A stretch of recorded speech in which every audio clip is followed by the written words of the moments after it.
Hi guys, in this video I will tell you how to pin a chat in Messenger. If the chat is yours or any other person, but you want to pin this to see all the members of the group, so this video is for you. But unfortunately Facebook Messenger has not given the method through which you can pin the message, but in this video I will tell you how to pin your message or any other person message to see on the top, or every person will see it in the messenger group.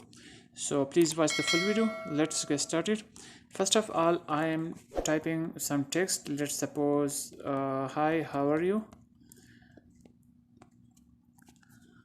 and I am posting it. Now I want to pin this message. So for this, drag it a little bit to the left. Now you should have to type @ and here after type everyone